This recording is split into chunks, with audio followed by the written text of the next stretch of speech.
Hello and welcome to the Big Kid Show. I am the world's greatest boss, Big Nick. That's right.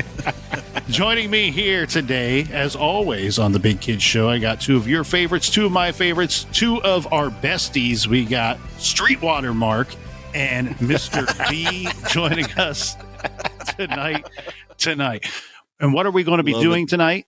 What are we going to be playing? We got an extra fun game for you tonight. Everybody loves when we do draft day. That's right. We welcome and we appreciate your applause. Well, we have a very special draft day for everybody here today, one that we've been gearing up for the past couple days ourselves, putting in the work with the research team and strategizing our draft. Today, it's a little more complicated than usual, isn't it, boys? Today we are drafting, but we are not exactly drafting as ourselves, and we are not drafting for a team or for owners that we have worked for as GMs in the past. Today we are drafting from the perspective of one of our favorite TV characters of all time, and that is one Mr. Michael Scott. That's right, the world's best boss, world's greatest boss. He was the regional manager of Dunder Mifflin Scranton, which is a paper company. And the success rate is up for debate, right? Yeah. He was there for a while, leading the successful branch of Scranton, Dunder Mifflin. Today, each one of us will be acting as a Michael Scott, and we will be drafting Dunder Mifflin employees. You say, well, who qualifies as a Dunder Mifflin employee? Is it anybody that I saw on the show, The Office? No, it's not. But it is somebody that we can make the easy assumption that would have received a W-2 from working at Dunder Mifflin at some point in their career, at some point of one of their appearances on the show. So that leaves a lot of persons to choose from. And I know people are driving in the car, working out at the gym, pumping the weights. Maybe you're slacking off at work and listening to the Big Kid Show instead of paying attention to your boss. And you're going, but Big Nick, I only think of like 8 or 9 people. No, trust me. There's a lot of people that were on that show for over the years. Now, our goal here today, boys and girls, is to draft what we would determine to be the most successful business team led by the one and only Michael Scott. We will be drafting as Michael Scott, and each one of us will be drafting 5 employees to make up and run our successful business. Whose business will be the most successful? That will be for you to judge. Now, to start things off, we will do a snake style draft as usual. That is the 1, 2, 3, 3, 2, 1. So each round we will have 2 contestants that will have back-to-back picks, and the person in the middle, you can debate who's got the best position and why. We all have our spots that we love, and let's start by drawing the names. So for this, typically we will draw from a hat, but I thought it would be fitting today, boys, to draw from this Staples canister. That is these competitors. They're going to say a bandana. Our number one competitor for Dunder Mifflin. All right, I will select one of these balls of paper. That's right. A paper ball containing a name, and the name revealed here will be drafting in the 1 spot. Big Mr. B is drafting in the 1 spot. Mr. B. Now for selecting for the 2 spot. Big Nick. Oh. And by process of elimination, we know that will leave us with Mark in the 3rd and final spot of round 1. But because it's snake style, Mark will have the first pick in the 2nd round. Good for you. With that said, boys and girls, ladies and germs, office staff everywhere, pay close attention because the draft has now started. Mr. B, a.k.a. Michael Scott, you are officially on the clock. I cue my inner prison Mike voice, and that's how I'm going to draft. In prison, you are somebody's bitch.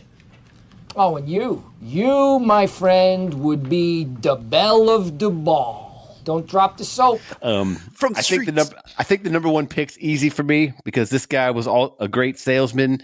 He brought good office camaraderie. So I'm going to go with Mr. Jim Halpert as the number one pick. Plus, to me, he's always one of the most likable characters. Yeah. But when he wanted to, he could do some sales. He could do some fun office games. And then he'll date the secretary and eventually marry her. Olympics, yeah. And marry her. Spoiler alert. Which everything you just mentioned makes for a very successful business, no? It does. That's what I'm going for. Except the office romance part, that could throw Yeah, usually they frown upon that. But first pick overall, Jim Halpert. I think some will be surprised, and I think others will not be surprised at all at that pick. I did not have a first round grade on Mr. James Halpert. Have you ever watched the show? It's Fat Halpert. It's actually pronounced. It's Jimothy Halpert. Jimothy. Mark, Cricket. did you have a first round grade on Mr. Halpert? I did. I did not have him as my number one selection, but What? I did have him in the first round. So, Look, he's clearly a show favorite. I mean, I think across the board. I think if you went around and asked every person in America, he would be in the top 2 or 3 of show favorites, no doubt about it. But I'm trying to draft the most successful company I can out there. I'm trying to take down Staples, baby. That's the goal of this Michael Scott right here. So Jim Halpert off the board, a fine choice. I'm not criticizing. Each one of us has our own different manager styles. I'm going to go with, for my first overall pick, the number 2 pick in the first round, I will go with Robert California. whoa. Oh, going straight to CEO. Okay, I like it. That's right. Man, I'm taking him because dude's kind of weird, and he's going to get naked in his pool, and yeah. he is extremely weird. But he's one of those guys that before we got to know how weird he was, he was very accomplished, and he had persuasive abilities unlike any other character on the entire show. He convinced the other CEO to give them his job, give him their job.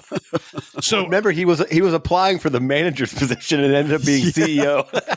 He ended up being CEO. So if I need somebody he can fill many different roles. He could run the company. He could be a manager because he clearly can lead. And then worst case scenario, if I have to throw him into sales, he clearly is going to be very good at the sales aspect of things, considering that he applies for the manager job, and after an interview or 2, he gets the CEO job. So, but how many CEOs step down and start doing cold call sales stuff? So you're going to have a little office rub right there, buddy. Look, these people, guess where we're picking them from? The unemployment line, son. He wants a job. He's being drafted by this Michael Scott. And so now we have Jim Halpert off the board and a 1 Bobby California or Robert California off the board. That brings us to the third and final pick of the first round, Mark's first pick overall. Mark, you have back-to-back picks. Use them wisely. Yeah, I'm a little thrown for a loop here, boys, because I had a 4th round grade on Mr. California, but I can see the logic because he was. I mean, when you come and you interview for a manager spot and you walk away as the CEO, you're definitely bringing something to the table. So I can absolutely do that. So my first one's going to be a shoo-in, and I did not think he would be here. I thought he would go number 2. I want some ruthlessness in my office, and this guy is way better than assistant to the regional manager. That is one Dwight Schrute. Come on home, Dwight. Dwight is going to be on my squad, and he's a top salesman, but could be a liability. If I'm drafting as Michael Scott here, then absolutely I need Dwight Schrute in my corner because he's the best assistant to the regional manager. Plus, hey, you're safe. He's got weapons scattered throughout the office. Exactly. And he's not going to have Jim Halpert to put his stapler into Jell-O and put his desk in the bathroom. So he's be free. Are you ready for some meatballs? Free of distractions. So this next one, though, is a little trickier. Man. So I'm leaning two ways. If you guys don't mind, I'm just going to kind of talk out loud here a little bit. Keep your thoughts to yourself. I could go the executive route as well, because I feel like every good team needs that executive and somebody to keep Michael Scott in check. Or do you go with a little bit of brains? I think I'm going to go executive. I'm going to pull out a lady who, if it wasn't for Michael Scott, probably could have run the whole company. But unfortunately, Michael Scott became a little bit of a problem for her. And then as we got to know her, there might have been some personal issues going on, possibly. But I'm going with one Jan Levinson. Whoa! Jan Levinson, come on down. Your guys' arguments were good, but hers were bigger. Well, I just remember just real quick. I remember the first episode I watched, and the interactions between her and Michael. Immediately, I was like, I'm gonna love this show. Like, you could just tell right off the rip that, like, the way that those two interacted together, it was gonna make for something you had to watch. So, Some drawback there. She was caught smoking in her office and taking a lot of trips to Scottsdale. That's true. But I've got, and then we got to know her there at the end of the house party episode, and she's on another level of crazy. It got a little interesting, but that's right. I'm not hiring her for her personal life, although she mixed it with Michael Scott. But boys, that gives me the top three people at one point in the Dunder Mifflin tree, so I feel all right about that. Yeah. I didn't even have her on my board. Yeah, I didn't know if you would, but yeah, the other executives didn't really speak to me, and I wanted to get at least one of them, so took a chance. I had a fourth round grade on Jan Levinson. The thing about Levinson is this. She's fantastic. Clearly, she was a leader, but it was, and we can't say for certain, but what was shown to us, what was revealed to us, is that it was actually Michael Scott that was the unraveling of Jan Levinson. Yep. Like, she was successful and held it all together until she got divorced and then starts dating Michael Scott. And then she became completely unhinged. All downhill from there. So, yes, had it not been for all of the wacky business toward the end with Jan, I probably would have had her higher as a great employee, a great addition to the team. I like where your head's at, though, going executive. You know, these people didn't reach the top or near top by just falling into it. They earned and climbed and fought their way to get there. And those are the kind of people that I want on my staff. Am I looking to just lead the world as far as the paper industry goes? No, I'm going for global domination with my team, ladies and gentlemen. Future no more computers. Everyone's writing down everything. Future business is done on paper. Every good team needs a great, brilliant woman on that team. And Absolutely. When you said that you were going to go with the fair gender, I was worried that you were going to steal my number 2 pick out from underneath me, but you failed, Mark. You left her on the board. And I'm very happy to be taking with my second round pick Joe Bennett. Bring the dogs. Bring on the dogs. Bring on the dogs. She was ruthless. She was ruthless, and she knew how to lead. She knew how to direct, and she worked hard. Remember, she was the first one in the office, last one to leave, and she believed in putting in a good, honest day's hard work, right? And she reminded all the employees of that. She also got talked out of her job. that's a flimsy CEO, just in my opinion. That is flimsy. That is why, with my first round pick, I took the guy that talked her out of her job. There you go. You got to work on office chemistry, though. That's important. Oh, that'd be no problem. I'm the world's greatest boss, Michael Scott. That's true. You have the mug. You have the mug. All right, Mr. B. Final pick of the second round, and you got the first pick of the third round. So back to back. Here we go, buddy. So, since you guys are talking corporate, there's a corporate guy that I want to go with. So I'm just going to go with the CFO, Mr. David Wallace. Good choice. Good choice. Though, even thinking about it, also under his realm, their stock price plummeted, if you remember, and that's when Sabre purchased them. So I don't know if that was him completely, but at the beginning of the episodes, he was a very smart upper management fellows. So I got David Wallace on the team, plus him and Jim clicked. So we got a little office chemistry there.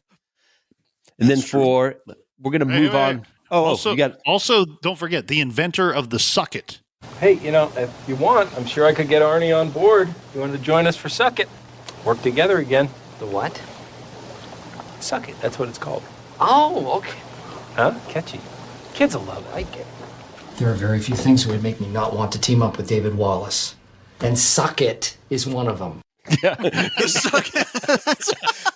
So also, do I get his trademarks come to my company too? Because remember, he sold that to NASA for like $20 million. So He patented the Suck It. I forgot about the Suck It. Remember, he wrote the little jingle with his son, and they're like, "Suck it, suck it, Suck It. It was a device designed to clean up toys, but I think NASA was using it for something else. I love that. So David Wallace coming off the board at the end of the second round. Great pick. I had a first round grade on Mr. Wallace. Yeah, that's a good one. So beginning of the third round, I think might be a sleeper pick on you guys, and because he was only in a few episodes, but throughout they called him the greatest salesman ever, and he was eventually hired because they couldn't compete him anymore. And I'm going to go with Mr. Danny Cordray. Oh, I had him as a dark horse. Yeah, played by Timothy Oliphant. So he was only in a few episodes, but every time they talked about him, like, oh, he's the greatest salesman ever. And the only way they couldn't even compete with him, they just hired him like at the end of one of the episodes. So I'm going to sneak him in there. And now I got some top salesmen. I got a CFO. We're looking strong here on Team Mr. B. I forgot about him completely, man. That's a good. I thought you guys might because again he was only in a few episodes. Yeah, I like him. He's a good actor. He's just the way Jim and Dwight were like, oh man, it's Danny Cordray. He's amazing. Yeah, he was considered a huge, very successful salesman in the area. One that they went out and they poached. He was so successful that they had to poach him. If you can't beat him, join him. And they made Cordray join the team and then had to make him the traveling salesman. That is a fine pick. I had him on my list as a dark horse candidate, one that I'm sad to see go off and fall off the board, but he lands in a good spot on a good team led by Mr. B, Michael Scott, with a team of Jim Halpert, David Wallace, and now Danny Cordray. Now, for Big Nick's third round pick,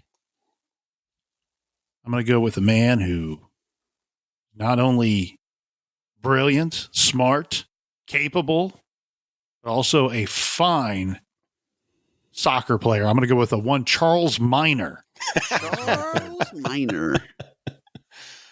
Oh, I wondered if he would get picked because obviously in the show you didn't like him, but clearly he was a vice president or something.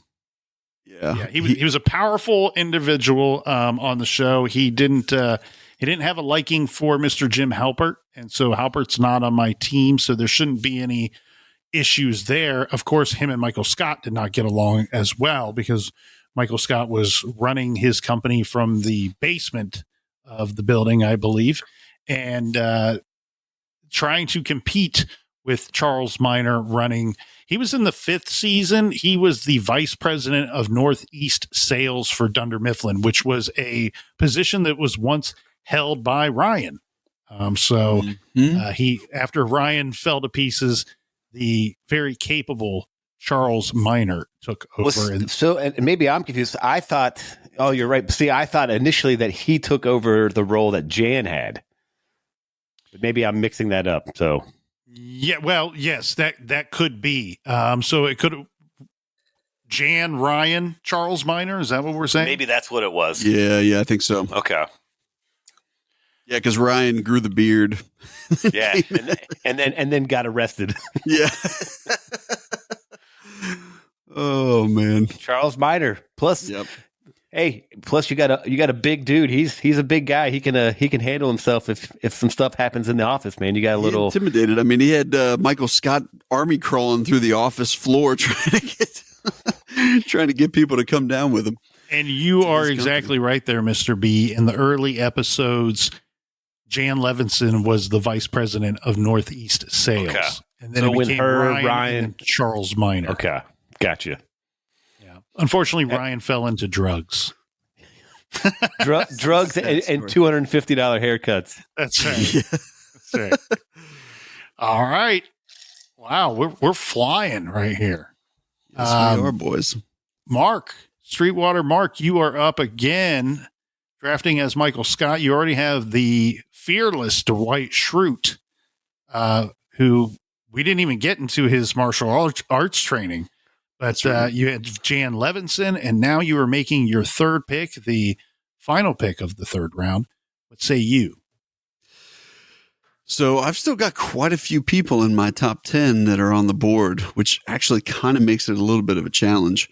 But here's my logic. So I've got Dwight, I've got the salesman, I've got the executive in Jan, and obviously we're drafting as Michael Scott. So I need some brains of the operation. Need somebody that can hold the books together in the accounting side. And there's only 3 selections on that accounting team. And to me, one is heads above the other 2. So I'm going Oscar Martinez with my choice to give myself a little bit of brain power in the office, because you can't just sell stuff. Somebody's got to run the numbers. Somebody's got to keep things in check. Oscar Martinez is going to do that for me. Then That's a fine selection, by the way. Thank you. Yeah, he was always like, I feel like he also did a good job of kind of keeping Michael in check a little bit, or at least was the one that was always willing to kind of call him out on his shit. You know what I mean? Like kind of keep him in check. So yeah, I think that's a good choice. For the next pick, the first pick in the 4th round, I need somebody to answer the phone. Uh-oh.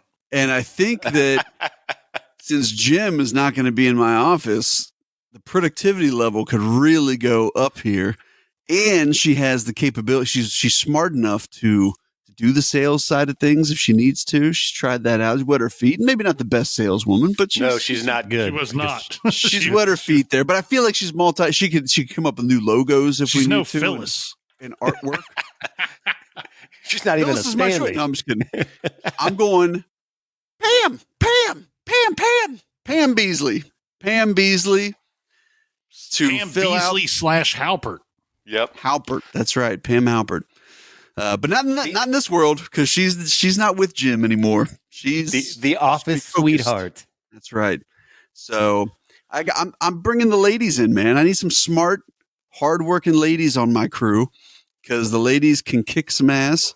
And then I got Dwight Schrute to, do what he does on the sales side, and Oscar to keep the numbers together. I'm feeling pretty good here, guys. and plus, is he going to be the guy that practices the fire alarm? Exactly. We'll be the safest office, and we have a trained, sheriff deputy? No, he cannot be the fire marshal or whatever, the fire safety officer. Bullshit. He's not allowed to hold that job. He almost burnt down the place. That's all right. He learned his lesson. We actually, at work years ago, we had a firefighter come in and do like a CPR class, and he showed that clip. And I was like, all right, this training's already off to a good start. And he's like, don't do this. I like it. That's beautiful. All right, this puts me in a tough spot here, guys, because perfect. After reviewing all of the possible candidates for my team, I only deemed 11 people to be fit to serve. Draft worthy. Yeah, to be draft worthy for my team for global domination. And that's 11 people. And you boys have surprised me once again. And 10 of those 11 have been drafted. So I'm running out of names here. At some point, I'm just putting garbage on this team, right? But if I said that I had 11 people that I deemed capable and 10 have been taken, then it's a no-brainer for me. I'm going with the last man standing on my list, and that's one Daryl Philbin. Damn. Yeah, I almost took him. He was my next pick. Yep. Office second round grade on Daryl. Yeah, office foreman, worked his way up into the actual office eventually, and then worked his way out to Philly with our boy Jim onto greener pastures there. So again, very smart. He always came up with incredible strategies to maximize time and efficiency from the warehouse, and he always had a battle with Michael Scott, the world's best boss, to keep the warehouse safe and prevent him from using the what was the thing that they would throw? Trash compactor. Yeah, the trash compactor. So Daryl Philbin is I'm very happy to have him on my team as my 4th round pick. It's a quality choice. I mean, Man, I was for sure thought I was going to be able to get him. yeah, I almost took him instead of Oscar, but I felt like Oscar, I need somebody in the accounting side. But yeah, I like Daryl, man. He was one of my favorite characters on the show. So I don't know if he was the best manager, so to speak. Yeah, I'll say not the hardest worker. Yeah, but, maybe, kind of slacked off a little, but definitely funny guy, and he could play some basketball. And you never know when a basketball game is going to break out in the office. That's right. He can play the keys too, don't you? Oh, yeah. Yes. Don't you forget. Excellent keys player. He can tap the ivories. Sweetwater Daryl. Quality pick, Big Nick. All Mr. right, B. Mr. B, you're going to have the final pick of the 4th round, and then you got it back to back. Oh, So, right. Don't So here's don't one disappoint. that, again, I'm going to go with another saleswoman, that actually ended up being promoted to manager. So clearly very smart. I'm going to go with Karen Filippelli. Karen Filippelli. Now, the drawback is she's on the same office squad as Jim Halbert, her ex. So we might have a little some issue drama. there. We're all adults here. Come on. Yeah. But she was very good at her job, very smart. Obviously ended up getting the job at I don't remember what the office was, like Utica or something. Yeah. Yeah, that's right. And, yeah. But Yeah, that's So- right. She became the manager there, right? yeah, so like I remember, I think when she was still dating Jim, they both went to apply for the job at corporate. And then kind of after all that, that's when she ended up leaving, and then she got the job as a manager. So she has sales experience. She also managed a branch. So I think that's going to be a good fit for our office to beat the crap out of your two guys' offices. Was it Ithaca? Maybe it was Ithaca. I can't remember which office she was Oh, in. yeah, maybe. I think we say Utica because there's a Utica in Ohio, right? Is there even a Utica out that way? I don't know, but I think it might be the Ithaca branch. But I just sent in a note to the research team. Somebody's going to check on that right now. Nope, But it was Utica. I was Utica. right. So when Michael is going out to give the inspirational speaks or the motivational talks, remember he shows up and Karen is pregnant, and his first question, right in front of Pam, is it Jim's? Yeah. Smooth. Yeah, smooth. Smooth operator. That is a fine pick. And that also leads us to our final round, the 5th and final round, the first pick of the final round. Mr. B, you are up.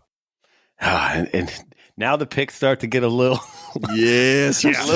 little loose here. And so I'm just going to go with my favorite character. Plus, I need another salesman. I'm going to go with Stanley Hudson. Stanley. Is it 5 o'clock yet?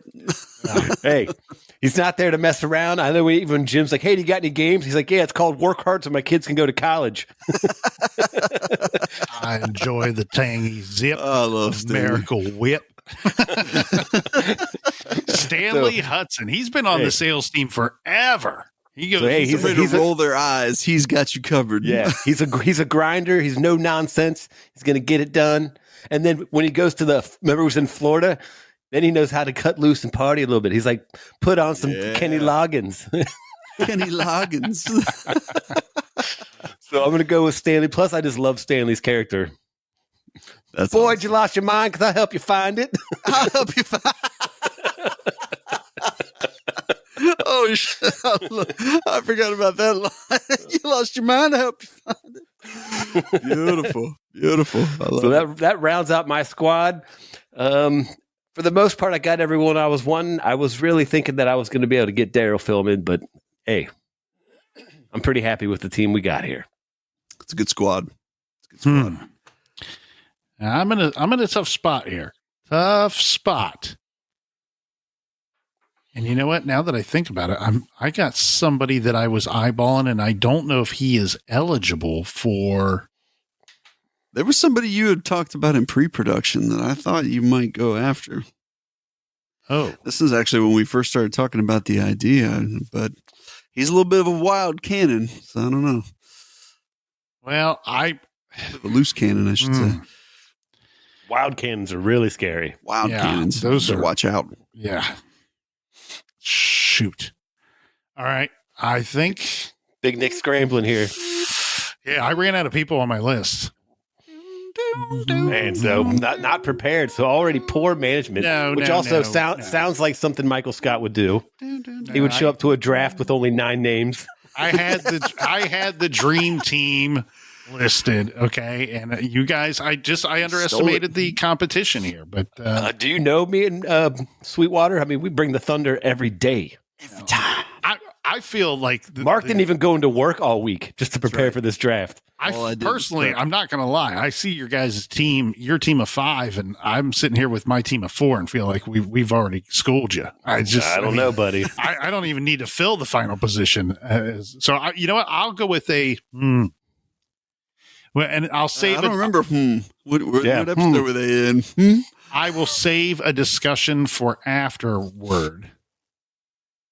Because I have a question to ask you guys, but I'm not going to be heartbroken if I don't have him on my team. So I'll go with my other pick that I had listed up here. I'll go with a Toby Flenderson. Toby. He is Michael Scott's nemesis. Toby, why are you so terrible? The most terrible award, Dunder Mifflin Dundee Award, goes to Toby Flenderson.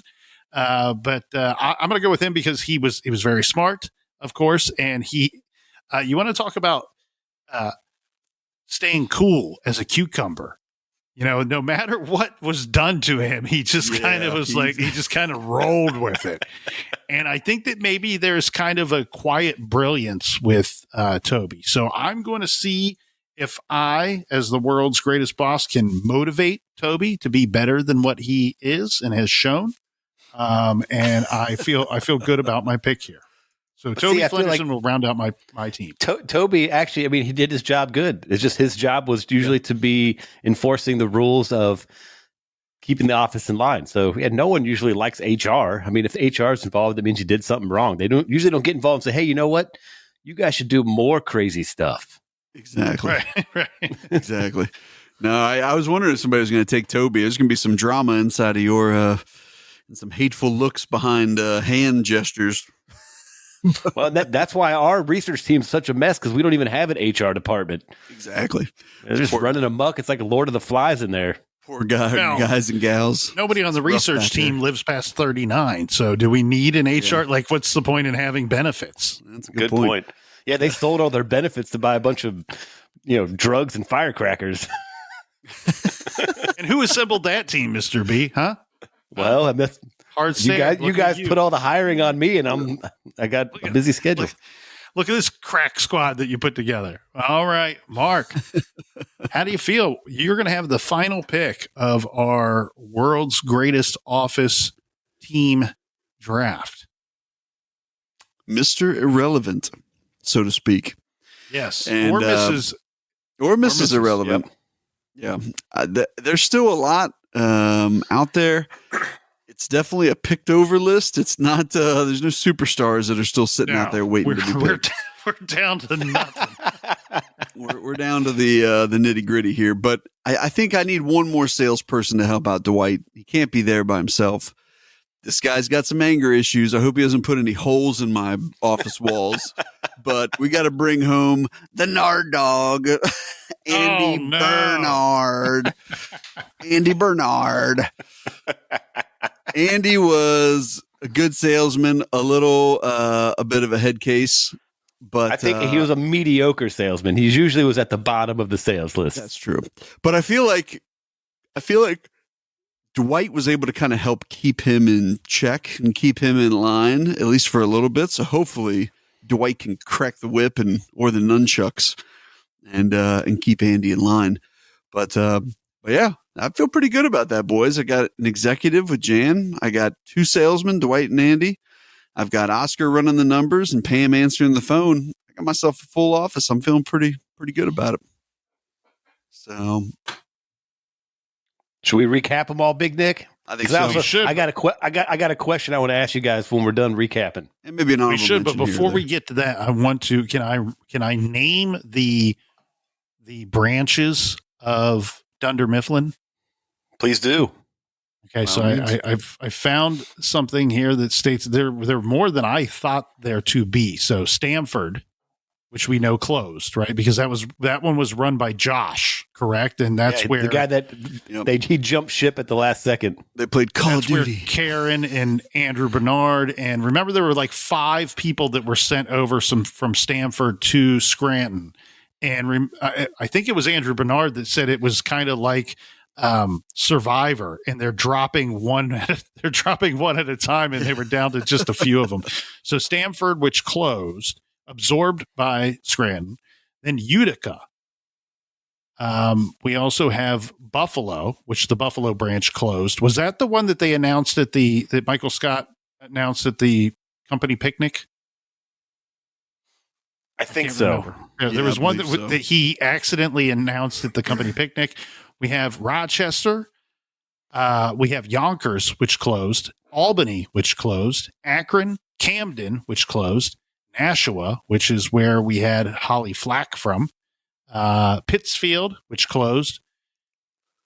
Binghamton, which closed.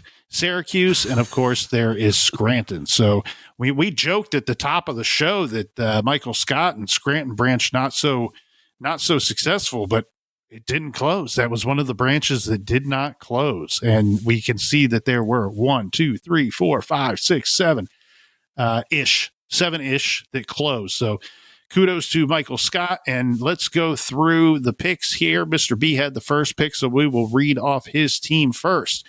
Led by the greatest of leaders, Michael Scott. His team is composed of Jim Halpert, David Wallace, Danny Cordray, Karen Filippelli, and Stanley Hudson. Stanley the Manly. And the Big Nick team ran by the greatest of all leaders, Michael Scott, with a team of Robert California, Joe Bennett and the Dogs, Charles Miner, Daryl Philbin, and Toby Flenderson, also possibly the Scranton Strangler. And then we have Sweetwater Mark with his team led by Michael Scott, Dwight Schrute, Jan Levinson, Schrutebuck, Oscar Martinez, Pam Beasley / Halpert, and Pam. Who was your last one, Mark? I failed to write it down. The Nard Dog. That's right, the Nard Dog. Yeah. So, Nick, I think Toby's going to be required on your team because you got some big egos over there with Robert California, Joe Bennett, Charles Miner. Nobody wants to do any sales over there, man. Everyone's just going to be delegating. Michael Scott, and Robert California can do all the sales. Plus, Joe Bennett, she's doing sales too. You know, once you reach that level, you still have huge clients. You know what I mean? Like Michael still had some big blue chip clients that he still worked. And so whatever you got to hang on to, Big Nick. Don't worry about it. Yeah. Just hang on to it, buddy. Yep. You don't have to agree with me for my team to be the best. Real business is still done on paper. Just saying. Yep. Write that down. So I have a question for you guys. So yes. Since we all have jobs, work different jobs, which character defines your working personality best? Ooh. Let's start with you, Marcus. Again, never going to be a perfect fit, but if you had to guess, like kind of you at work, because again, when we're at work, we have to be sometimes different personalities. You can't always be whatever. Yeah, it's tough. Well, and there's so many different personalities in this one. I mean, it probably sounds cliche, but probably Jim, right? Which I would peg you for a Jim at work. Yeah, driven, kind of. I'm laid back, chill, but get things done at the same time. So, ability to joke around, keep the office light. Yeah, also there you go. Be productive. So, how about you, Big Dick? Could I go blender style and throw a few Yes. people into a blender? Okay, because the problem Do it. here is like when you tune into The Office, it's a comedy, right? It's not like it wasn't The Office, the most successful business, or the rise of The Office. You know, it wasn't anything like that. You're not watching a success story. So, Whoa, hang on. You just came up with a great idea. A prequel show called The Rise of the Office and how The Office got to its initial first episode. Genius. I like it. well, I did some reading of people that were trying to like read between the lines to further the backstory on a lot of the characters. And some very smart people came up with the idea that Michael Scott had been working for Dunder Mifflin since 1992, based off of a lot of evidence and information that's dropped throughout different episodes over the years. So yeah, I like that idea. Like, can we see, we used to see pictures. Remember, I would crack up when they would show the picture when Ed Truck was the manager. And Michael Scott had the long hair. Yeah. And Ed Truck was in consideration for me for my list, but I didn't put him on the list because we know so little about him. And then it turns out he was a drunk driver, and that was Remember, his demise. head was capitated. Yeah, his head was decapitated. So if I'm going to throw a few people into a blender here, because while you guys know me, I like to have a good time. I'm much more business when I'm at work. There's a business Nick that you guys don't see on the show. And I know it's Nick. I know it's very hard to believe, but I want to say that if you took Charles Minor, Stanley Hudson, and Danny Cordray and threw them into a blender, that's my work. That's quite the blend. That's my work. That's my work ethic / personality. Like I'm the guy that loves, give me the toughest job. Give me the toughest job and I'll show you that it's not so tough. Give me a team that you don't think can be managed and I'll show you how to manage them. But also at the same time, I'm like, give me the toughest job. I'll get it done. And then I want to get the F out of here.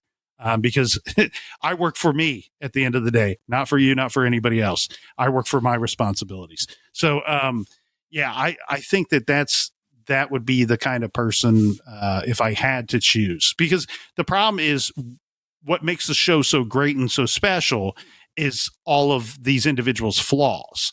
And as much as everybody likes somebody like Jim Halpert, when you see as somebody who has managed teams and been a leader, you see somebody like Halpert who is looking for every excuse to fool around and goof off at work, and you go, okay, he's very smart, but he's clearly not driven.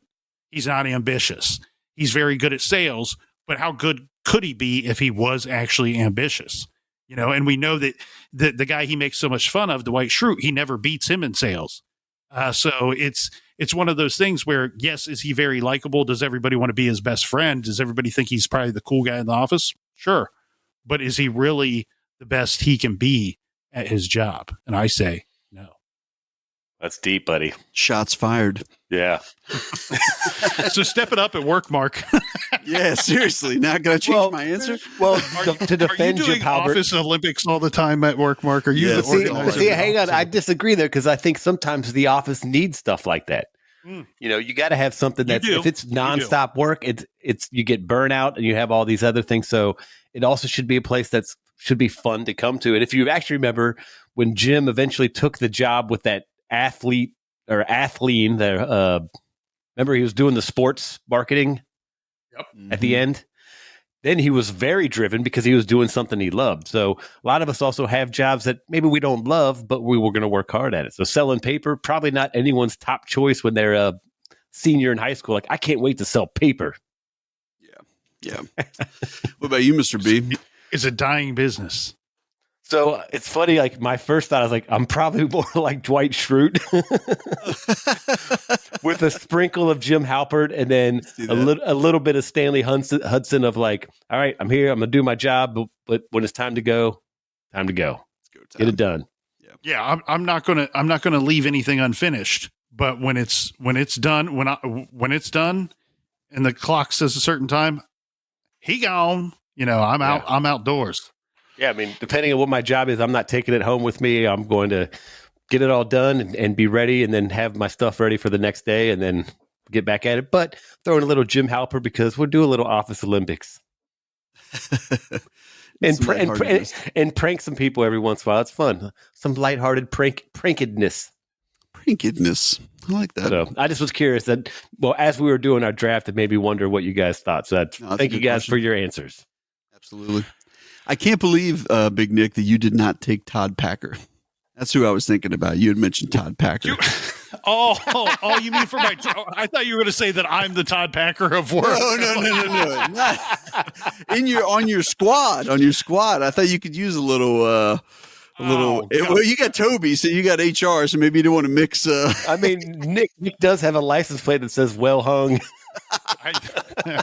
Are you a fan of William Hung? Why does everybody ask me that? The thing is, though, like I enjoy that character's humor for the most part, other than whatever that mess was that he left on Michael Scott's carpet. Did you get my package? He must. I'm assuming that he defecated on Michael Scott's carpet. But no, that man, that guy. Well, it does appear he was successful, right? He had the nice vehicle, and he was the traveling. He had a Corvette, salesman. He had a Corvette, and he also had like 4 DUIs. And when they sent him down to California, he told everyone that he was going to put the ass in Tallahassee.